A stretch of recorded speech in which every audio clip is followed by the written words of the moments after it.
Hello, welcome to Unit 2 in your reader. Are you ready? Today we are going to talk about something very interesting, and that's about the tsunami. I'm sure all of you have heard about the tsunami, haven't you? I'm sure you have, and you have seen pictures, lots of visuals of the tsunami. Let's begin. Are you ready? Now, when we think of the tsunami, what are some of those words which come to your mind? To my mind, I can certainly think of the sea, and not a very calm sea, but a sea which is rising and rising dangerously.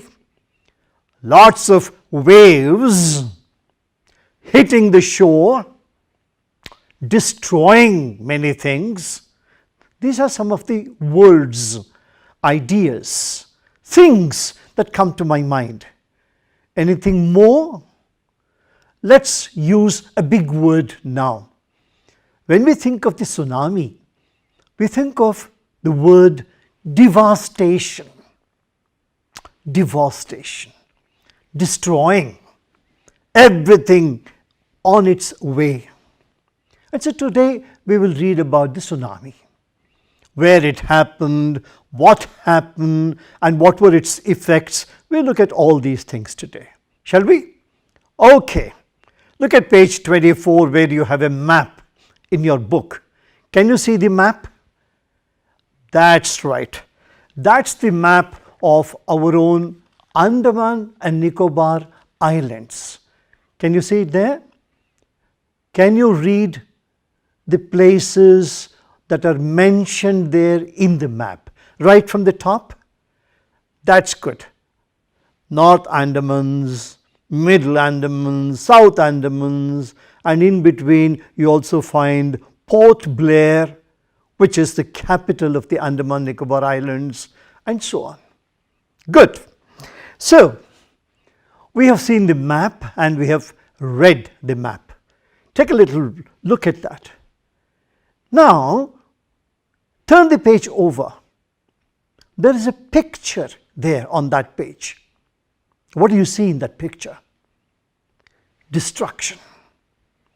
Can you see a car which is there, washed away, and all the other destruction that you can see there? Can you? That is an example of a tsunami.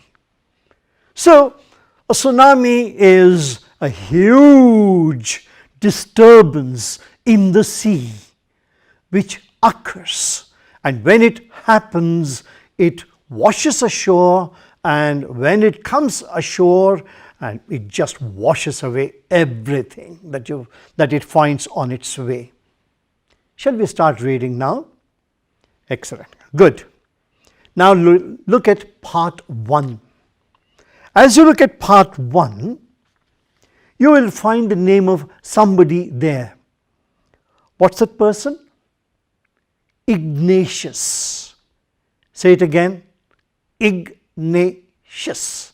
Ignatius. Who is Ignatius? Well, he is a manager who is there on the island. Oh, very good. Our story of the tsunami begins with Ignatius. Take a look at the last paragraph there. Now, what happens? There was the tsunami, and look at the last paragraph in that page, and you will find people who have been washed away by the sea in the tsunami. Can you quickly see who all have been washed away? I can find people like his father, brother, his wife. And who were saved? His 3 children who stayed with him. Continue with it. Go on to the next page. Now you will find more and more people who have died in the tsunami. Take your pencils now. Are you ready? Right.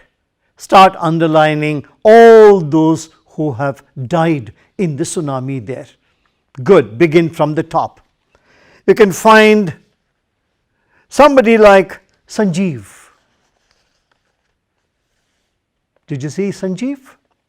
That's good. Okay. Then you will also find more members. You can find Sanjeev, his wife, his daughter, John, John's wife, and then go down a little bit. You can find Meghana there, her parents, 7 others. Oh my God, so many people were washed away. But who was saved? Meghana. Meghana was saved there. Good. And now go down a little more. You will find Alma, Alma's father, grandfather.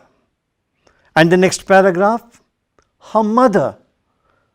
Now, in the last paragraph, you can see that Alma was saved. And how was she saved? That's good. A log of wood saved her. So, when you look at this list again, take a look at this list again, now you see how many people have vanished. And who are they? They are all members of the same family, neighboring families. And so, lots of people have been just washed away, gone, dead. And that is tsunami for us. Now, you can add some more words to your idea of tsunami and so on. So, you can see how much destruction a tsunami can cause. All right. Look at the top of page 27. To your right, there is one word there. What is that word? Traumatized. Say it again. Traumatized. And what is traumatized? The definition is given there. It says greatly shocked and distressed. You know shocked. And distressed is very disturbed. Absolutely. And we used a very big word like devastated. And what does traumatized come from? What is its root word? The root word is trauma. T-R-A-U-M-A.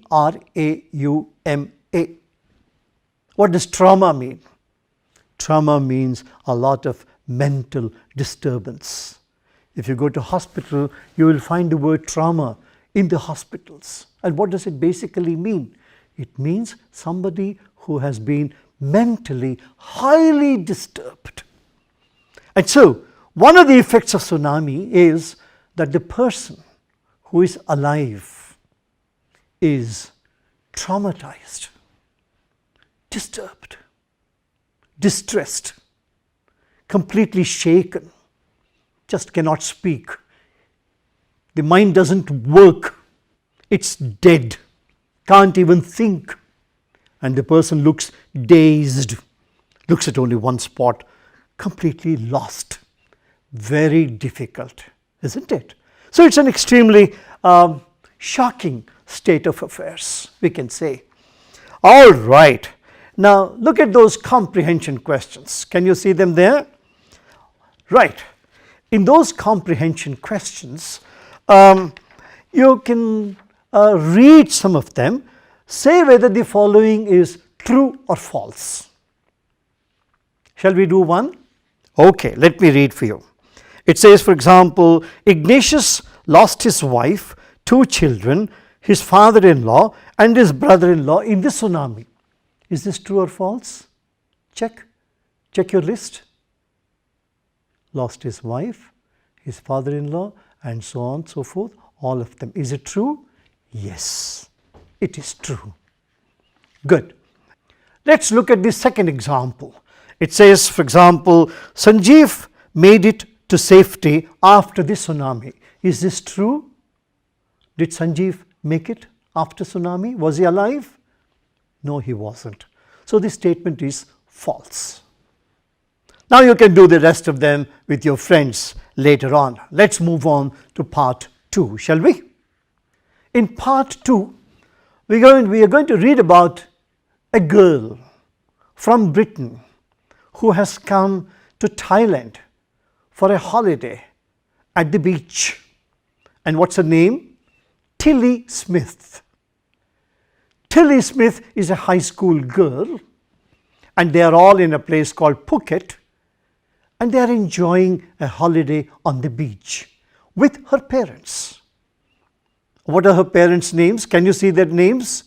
Look at that paragraph there on page 27.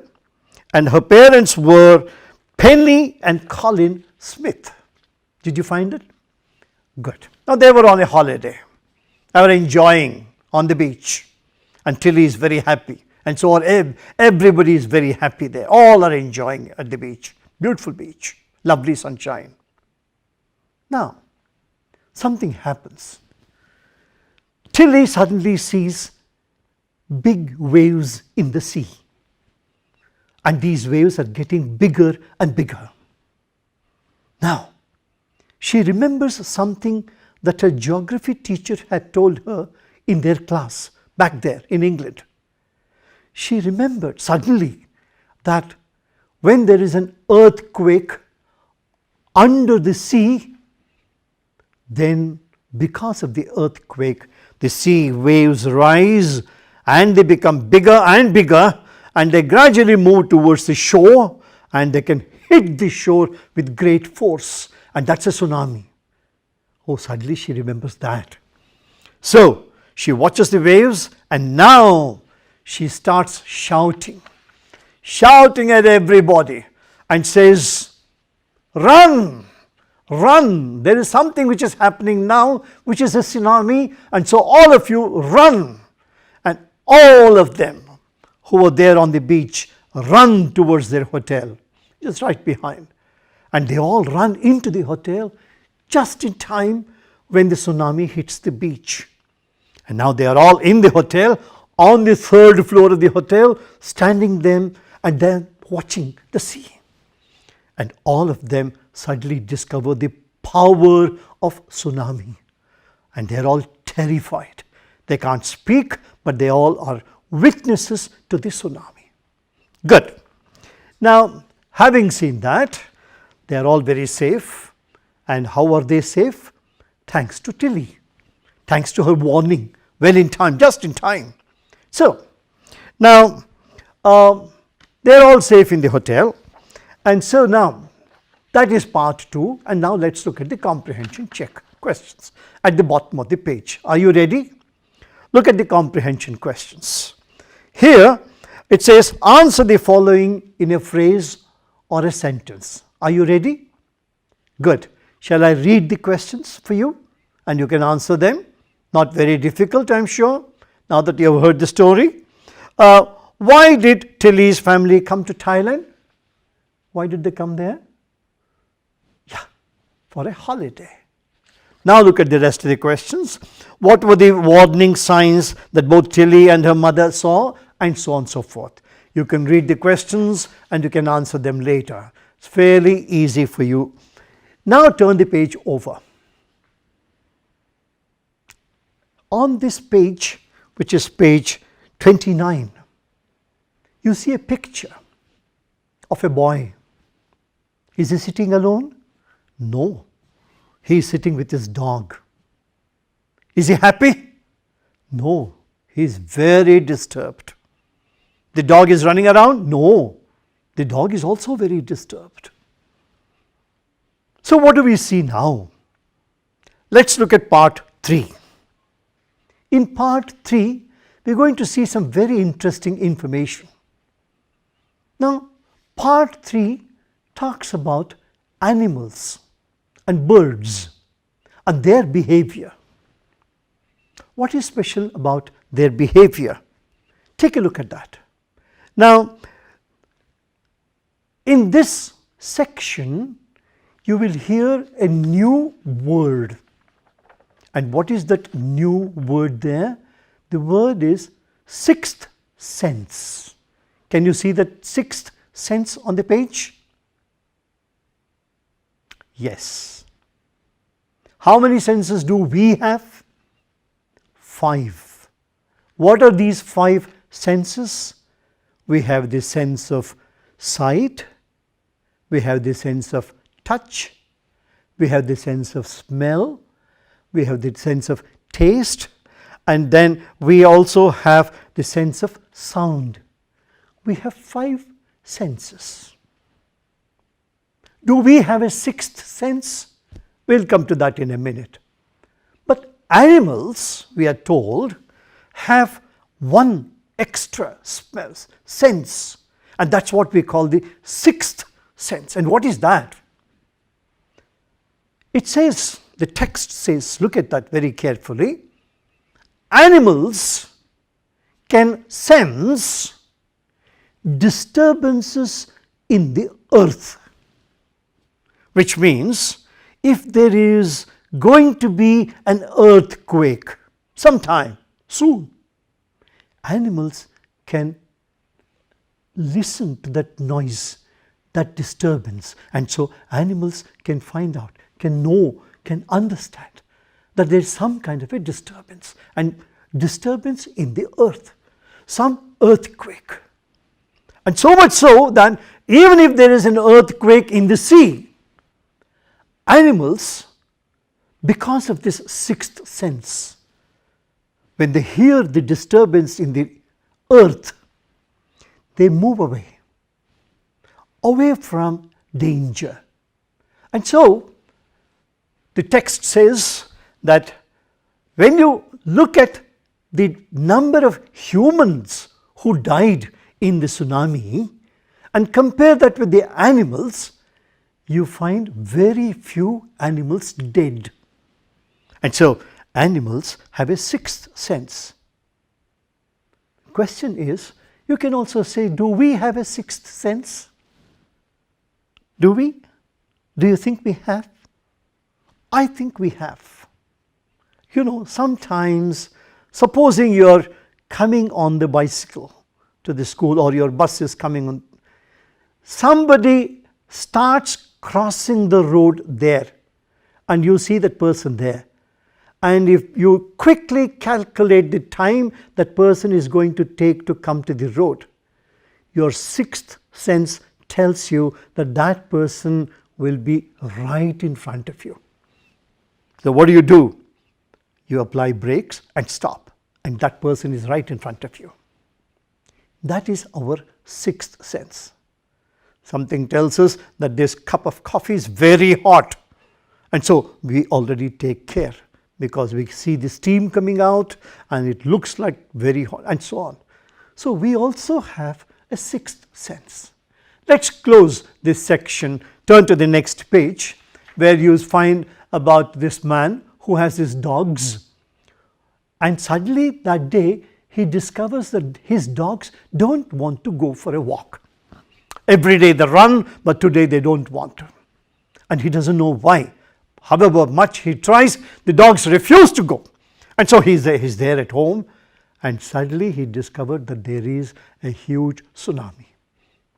There was an earthquake and a tsunami, and the dogs knew about it, and so who was saved? The gentleman was saved, and so were the dogs, and all of them were saved. Good. We are now in page 30. Let's look at the comprehension questions. It says, answer the following using a phrase or a sentence. In the tsunami, 150,000 people dead. How many animals died? What will you say? Maybe very few animals died, and so on. So you can read the rest of it, and you can work on those questions later on with your friend's help. But let's move on to the exercises now. In task 1, working with the text, you have a few suggestions on things to do. For example, question 1 asks you to find some words and sentences in the text, which talk about tsunami and so on, and you can do them later. That's not very difficult for you, because we have already started doing that. You can do more of that. And question 2, there are some words which you will use to describe Sanjeev. Can you see those words there? Young, cheerful, ambitious, brash, brave, careless, heroic, selfless, heartless, humorous. Words which describe a person in many ways, and you can use all these words in describing Sanjeev in the next few sentences. Let's turn the page over. At the next page, on top of the page, there is something which is very interesting for you. Look at question number 4. It says, what are the different ways in which Tilly's parents could have reacted to her behavior? What would you have done if you were in their place? You know what Tilly's parents did? They told their friends. Any other? That's right. Maybe they would have gone to television, or they would have gone to the newspaper. They would have gone so many other things and so on. But the last question there is again very interesting for you. Take a look at that. It says, what are the different ideas about why so few animals were killed in the tsunami?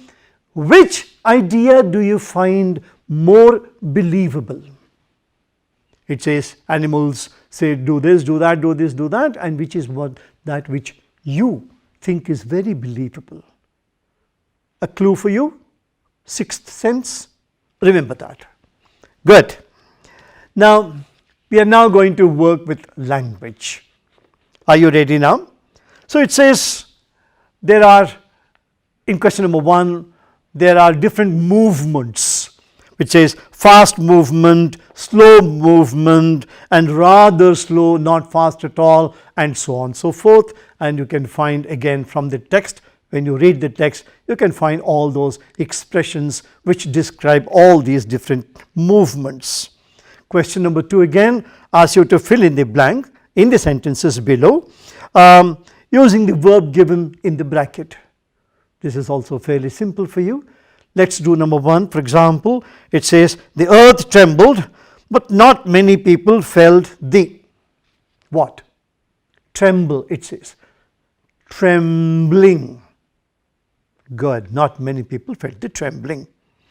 When the zoo was flooded, there was a lot of dash and many animals escaped into the countryside. Confuse. What is the right word? There was a lot of confuse? No. Confused? No.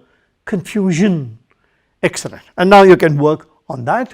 And similarly, the last exercise down there, it says study these sentences in column A and column B, and now you can write something about it in the next page. It says, good.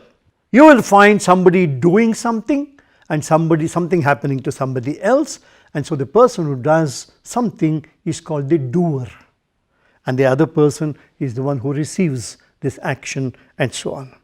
So we don't need to spend much time there, because you can also do the next one, which says whether the following sentences are in the active voice or passive voice.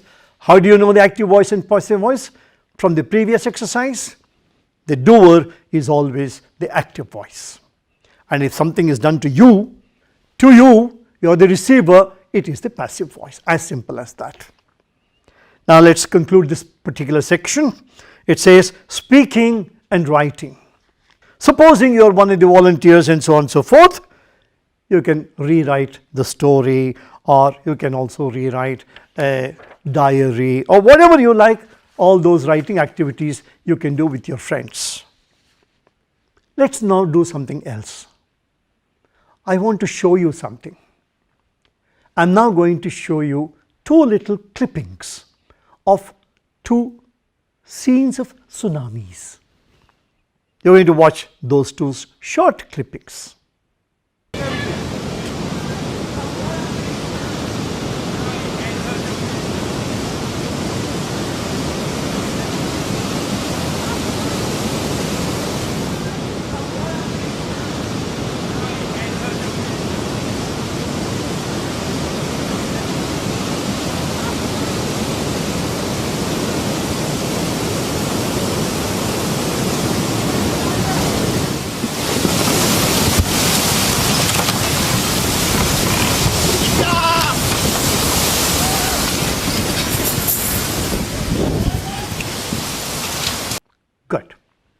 Did you see these clippings? Did you like them? Was it awful? Terrible? Disturbing? Were you disturbed looking at those tsunamis? What they did? You saw how they swept away everything? That's it. That's a tsunami for you. And so, if we think of a tsunami, what shall we say a tsunami is? We can say a tsunami is therefore a rising in the sea. A rising because of an earthquake on the surface of on the bottom of the sea. And on the surface, what do you find? Because of the disturbance, you will find the waves rising and moving towards the shore in a dangerous way and destroying everything in that. So, is tsunami dangerous? Yes. Let's go one step further. A tsunami, does it give us a forewarning? Does it tell us before that I am going to come? Get ready? No, it doesn't. It comes all on a sudden. We have just to see it, and then if we can, escape, or else gone. Gone forever. Everything, our homes, our cars, our buildings, our factories, everything is gone forever. Now, let me ask you something else. Did we have something recently in the world which came to us without any warning and came all on a sudden? And it came so suddenly that the world was not prepared for that. And the result was so many were suddenly taken ill and many families destroyed. Death all over the place. You know what it was? Yeah? Good. You are very good guessers. Yes, we are talking of the coronavirus, the COVID-19. Did it give us any warning? Maybe to somebody else, but to us, not at all. Did it come like a flood? Yes. Were many people hospitalized? Yes. Isolated? Yes. We could not even touch them? No. We had to have what they call the PPE, the personal protection equipment. And how many have died? Oh, lakhs all over the world. So many countries. Every country is now affected. We can't travel, we can't go out of your home, we are in a lockdown, we are shut down completely, and we have to protect ourselves and so on. So can we say that corona is also a kind of tsunami? Of course we can. Yes, corona is also a kind of a tsunami. And like this, now you can think of many other experiences in our lives, some of which may come without any announcement. They have never told you that I am going to come, and they come and we are not prepared, and they come in such a way that we are simply devastated. And so it's a tsunami effect in our lives. Tsunami is only something that happens in the sea, in the ocean, but tsunami can happen in many other ways in our lives also. So, did you enjoy the tsunami? Good, fine.